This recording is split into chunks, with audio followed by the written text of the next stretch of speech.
Energy requirements of organic reactions. Organic reaction की तासु ته زیاتره معلومه ده چې covalent bonds involve وي اور covalent bonds breaking energy required وي هغه ته energy absorb کوي اور bond formation نه energy release کیږي. مثال په تور باندې CH4 ده نو په CH4 کې یو CH bond ماتيږي د دې لپاره 99 کیلو کیلری انرژي پکار ده د bond breaking لپاره. نو شانتي د Cl اور د Cl ترمنځ Cl2 کې چې کوم سنگل bond دی د دې د بریک کولو لپاره 58 کیلو کیلری انرژي پکار ده پر مول. یعنی یو مول باندونه کومه په CH4 کې CH والا بانډز ماتو نو 99 کیلو کیلری انرژي پکار ده او داسې په کلورین کې پر مول 58 کیلو کیلری. نو دا د بانډ بریکینګ لپاره دومره انرژي پکار ده. نو اوس کله موږ غواړو چې CH4 اور Cl2 دا په خپل منځ کې ریاکټ کو نو موږ لا دومره انرژي ورکول پکار دي 99 and 58 دا زموږ سره ټوټل انرژي پکار شو 157 کیلو کیلری پر مول دومره انرژي ریکوایرډ ده چې دا زاړه باندونه مات کی.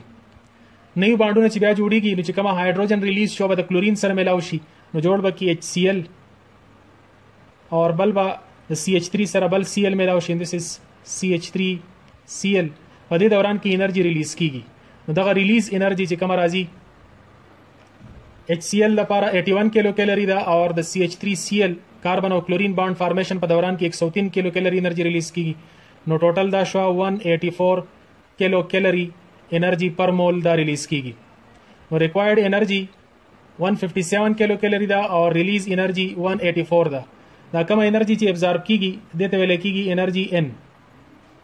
نو انرژي N په دې ځای کې 157 ده اور دا کومه انرژي چې ریلیز کیږي دته انرژي آوټ وای this is 184. was کومه د ریاکشن net energy ګورو نو net energy of the reaction دا absorb energy چې کومه تمغه energy N وایو minus energy out چې کومه ریلیز کیږي نو دینه موږ ته net energy راوځي. نو دغه net energy زموږ سره راځي energy out سیوا دا 184 دا اور N 157 دا. دیو جنا ریزلټ با په نیگیټیو کې راځي -27 کیلو کیلری پر مول یعنی دومره به اضافي انرژي ریلیز کیږي. دیو جنا ماینس ساين چې کله شوشي نه دینه مراد دا ریاکشن چې دین دا ایگزوترمک ریاکشن دی. په ایگزوترمک ریاکشن کې نیٹ انرژي ریلیز کیږي اور د په مقابله کې انډوترمک ریاکشن نه پای کې انرژي ابزارب کیږي. پوتنشل انرژي اف د سیستم دا مې او سیستم کنسیډر کو this is before reaction and this is after reaction. بس before reaction یا after reaction چې دلته کومه chemical bonds دي نو تاسو ته پته را دغه chemical bonds کې دنه energy stored موجود ده. This stored energy is known as potential energy of the system.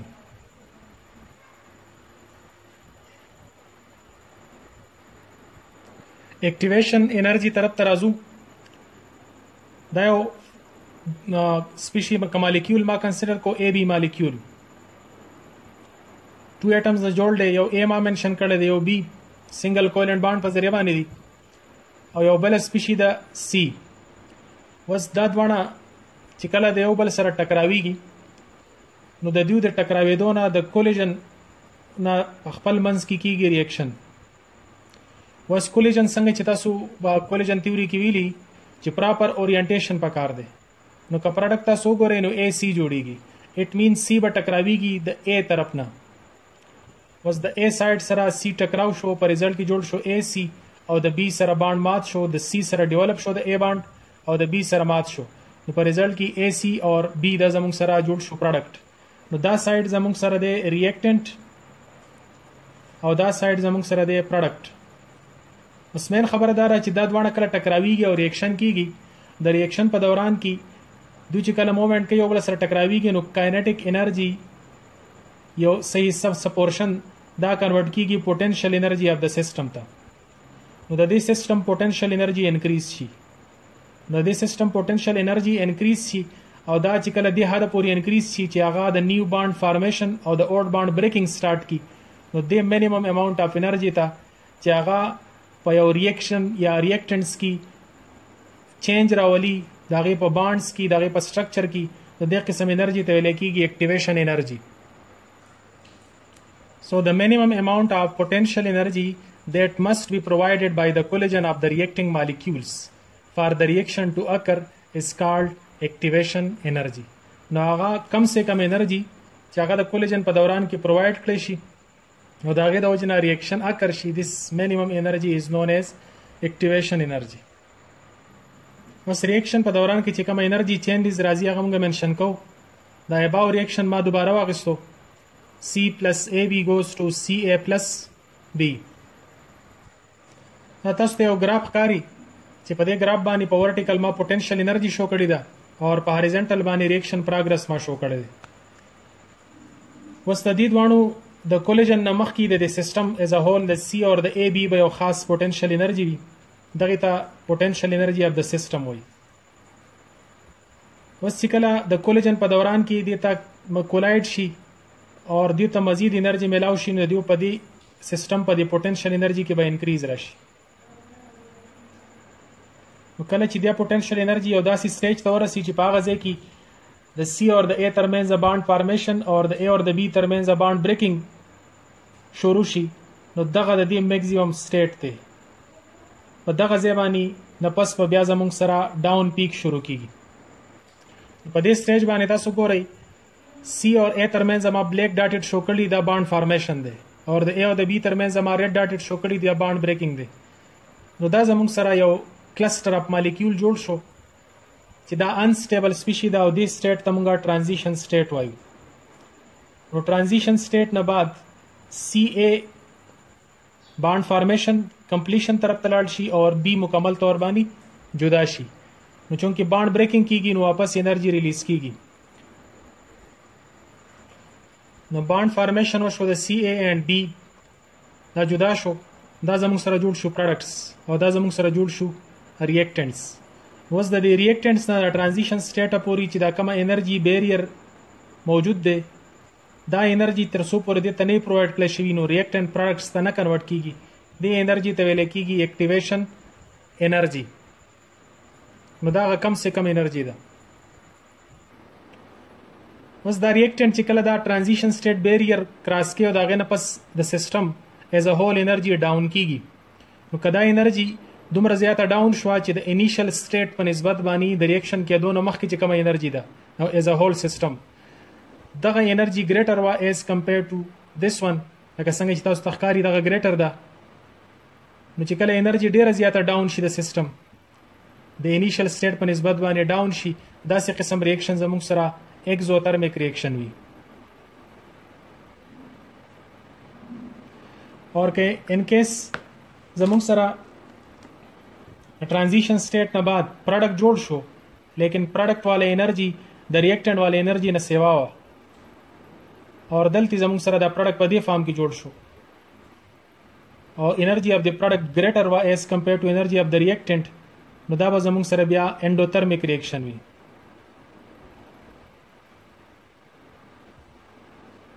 نو که انډوترمیک ریاکشن دی او که ایکزوترمیک ریاکشن دی د دواړو دپاره انرژي اف اکټیویشن پکاري. په بعضې ریاکشنو کې ریاکشن ریاکټنټس پهله انټرمیډیټ ته کنورټ شي او د انټرمیډیټ نه بعد بیا کنورټ کیږي پروډکټ ته. په داسې قسم ریاکشنز کې پهله چې زموږ سره کومه ریاکټنټس وي سپوز ای ما جنرلی او اور کو ریاکټنټس د یو خاص پوټنشل انرژي ده دې ته چې کله انرژي اف اکټیویشن میلاو شي نو دا کنورټ شي ټرانزیشن سټیټ ته او ټرانزیشن سټیټ د پروډکټ ته د کنورژن نه مخکې یو بل فارم ته کنورټ شي چې هغې ته ویل کېږي انټرمیډیټ سټیج انټرمیډیټ کمپاوند دا یو انټرمیډیټ ته کنورټ شي. انټرمیډیټ دا زموږ سره د ټرانزیشن سټیټ په مقابله کې سټیبلی ټرانزیشن سټیټ سټیبل نه وي انټرمیډیټ سټیبل وي ځکه چې انټرمیډیټ کله پروډکټ ته کنورټ کیږي نو دا فردر سیم اماونټ اف انرژي غواړي اکټیویشن انرژي دی له مزید پکاري د دوباره اکټیویټ کولو لپاره.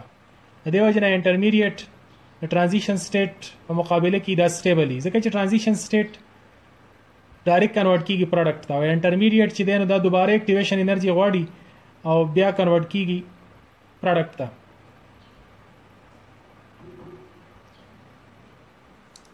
دا زموږ سره په دې کې موږ اصل کې وضاحت کولو د انټرمیډیټ او د پروډکټ ترمنځ فرق چې ټرانزیشن سټیټ دا یو انسټیبل سټیټ دی او انټرمیډیټ دا یو سټیبل سټیټ دی. ټرانزیشن سټیټ موږ نشو آیسولیټ کولای او د دې په مقابله کې انټرمیډیټ د ریاکشن په دوران کې آیسولیټ کېدای شي. بل په ټرانزیشن سټیټ کې چې کومه بانډز موجود وي لکه څنګه چې پریویس موږ اے بی سی شو کړه نو دغه بانډ پارشل بانډز وي کمپلیټ بانډز نه وي او ایز کمپیر ټو انټرمیډیټ نو پای کې کمپلیټ بانډ موجود وي. د پروډکټس یا د ریاکټنټ په مقابله کې خو انسټیبل وي لیکن بیا د ټرانزیشن سټیټ په مقابله کې دا سټیبل او د بانډ کمپلیټ وي. بل انټرمیډیټ چې کله پروډکټ ته کنورټ کیږي نو دا یو بل ټرانزیشن سټیټ نه پاس کیږي. دا زموږ سره د انټرمیډیټ خپل ټرانزیشن سټیټ یو دا غزنه بعد دا بیا پروډکټ ته کنورټ کیږي.